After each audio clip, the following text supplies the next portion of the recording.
How do you find a camp at Burningman when it's your first year? That is probably one of the most common questions that any veteran burners ask from a newbie burner, especially if they're going that's their first year. Let me tell you, there are a couple different schools of thought on this. Some people will say just go to open camping, and other people prefer to be at an established camp or a theme camp. It's all personal preference. Different veteran burners are going to give you different answers, and they're all okay. So open camping is basically like being at a free campsite. I'll show you on the map here. These are the areas that you can camp for free or open camping. Now, you are going to need a lot more gear. There are a lot of things that you really need to be prepared for, and we'll go over that in other videos of things that you should bring with you to Burningman. But the things that you need to do with open camping is if there are little flags in the ground, that means that place has already been taken. If you do find a place without the little flags and it is open area, make sure you ask some of your neighbors, has anybody else taken this space? Are they coming back? And also it's a nice way to get to know your neighbors as well. Hey, good morning. We're going to be camping here. We're newbies. You have any advice? The other option is always going through an established camp and theme camps. Now, the difference with a theme camp or an established camp, it is going to cost you to camp with them, okay?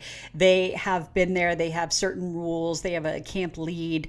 The camp lead will tell you exactly what spot you should be in when you pull up. Now, these camps are going to cost you money.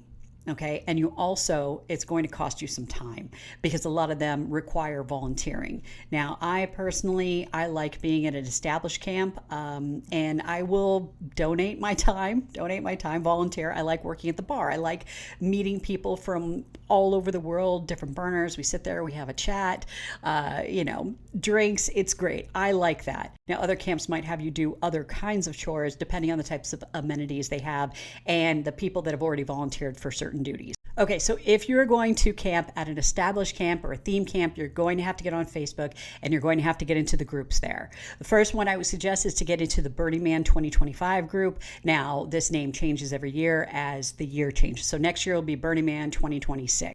I will post a list of all the groups that I'm in and I know my friends are in. I will do that over on my website.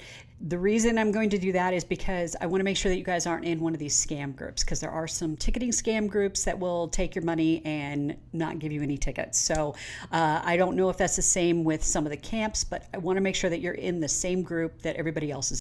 If you guys feel like you're not getting your questions answered, or the veteran burners are being very snarky, which we have a tendency to do, I want you to join this group as well. This is the Burningman Virgins and Veterans group, and it's no snark and trolling. There you can ask your questions, and veteran burners will come on and they will give you their opinion. And let me tell you, veteran burners all have different opinions on things, okay? They're going to have things that worked for them, and they've been doing it for decades. And you're going to have the other ones that are like, hey, I tried this new thing last year, and this was fantastic. So just ask your questions in there. They will give you their honest answers, okay? And like I said, you're going to have different opinions, but they're all going to be good, and you can choose which ones work for you. So I would also look up on Facebook and see if there are any Burningman groups in your area. So I live in LA, so I'm a part of LA Burners. This is a great option, not only to meet people, be part of the community, but also say that you need rideshare, or maybe you're there pre-burn and you need some more socks, and you have somebody that's coming and they can bring you things, or in reverse, someone can bring you something. It's a really nice community to have. So I hope that these answered your question for your first time camping at Burningman. If you have any other questions, please sure to put them in the comments and I'll get back to you. I'm doing more videos. I know I don't have many videos here on YouTube. They're mostly on TikTok and Instagram, but I am going to start doing some more on here, okay?